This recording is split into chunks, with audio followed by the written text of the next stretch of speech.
212. Huh? 212. That's all? Okay, cool. All right, the grip, most of you just use your traditional grip, right? Traditional baseball grip, nobody overlaps. The reason that people overlap is they're making the lever longer, and the science does tell us that the longer the lever, the greater the velocity at the end of the lever. Okay, it explains golf. The driver is longer than the sand wedge, because the driver is made for distance and the sand wedge is made for control. Okay? And the longer the lever, the greater the velocity. So in baseball, they have different size bats. Babe Ruth swung a 36-inch bat, 40 ounces, a log, but he was able to control it and still hit it. And science says that. The heavier, the greater the mass, the longer the lever, the farther it goes. Well, if I tried to swing that telephone pole, I wouldn't be able to hit it anywhere. Well, science says I would, but up to a certain degree. It's the old bell curve. Up to a certain degree. And then if it's too heavy or too long, all right, production goes down.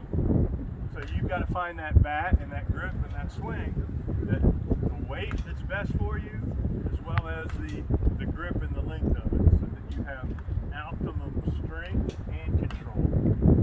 Okay? So that's why people do this. They overlap. They just took that 34-inch bat and looked at the key is the distance between here and there. So if I got this grip, it's a 34-inch bat, I've probably got 29 inches from here to there. If I drop way down and I overlap, I got 33 inches from the top of the hand to the end. So now I've got a little more lever, and then the longer that lever, I'm going to create a little more bat speed. I may be able to hit a little farther, but you're also going to be a little less consistent. In long drive competitions, those guys have super long clubs because they don't care about leaving it in the fairway. I mean, they do have to keep it between two lines, but they're mostly going for that distance and less worried about control. All right, so keep that in mind. Pete Rose was a great contact hitter. All right, the all-time hits king. And what did he do with the bat? He choked up on it. He made the bat shorter from here to there. That gave him less power, but more control. And in baseball, that's all he wanted to do was just be able to get his barrel on it. Okay? Try and square it up. So, do I recommend choking up on a softball bat? Sure. If you're not a home run hitter and you want to have a little bit of control, maybe you don't put it down on the end. Maybe you come off the knob just a little bit. That's going to give you a little more bat control. I've played around with this.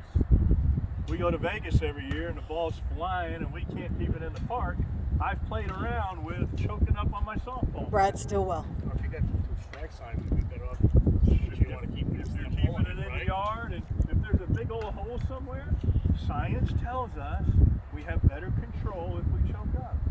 Now you got to practice it. Every time I practiced it, I ended up tweaking a muscle in my forearm. I don't know what it was. It was the rollover or something. I don't know. But twice I played around with choking up, and I hurt myself both times, so I gave it up.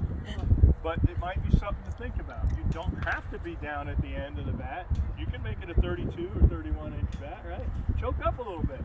See if you can control where then you can start hitting it, in a hole that you're not very good at. So think about that. But that's the science of it, and understanding the science